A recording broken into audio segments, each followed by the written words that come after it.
मारे रे छूट जाही का परान। मारे वो काबर मारे रे छूट जाही का परान।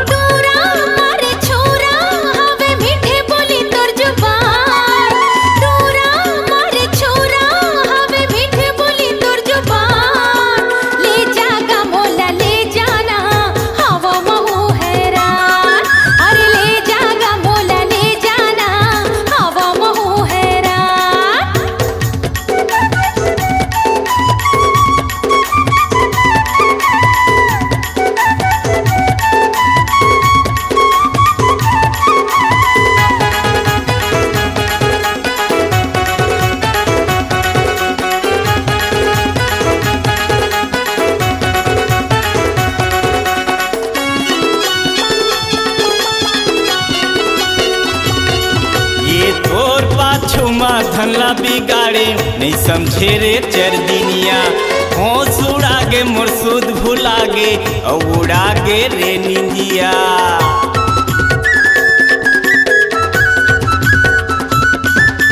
तोर पाछू माँ धन हसीरागे नहीं समझे रे चर दिनिया।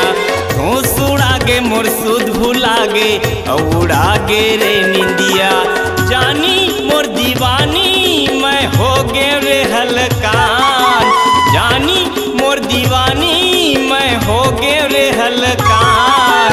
मारे वो काबर मारे रे छूट जाही का परान। मारे वो काबर मारे रे छूट जाही का परान।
मारे तन के बान कारी टूरी काबर मोला मारे तन के बान।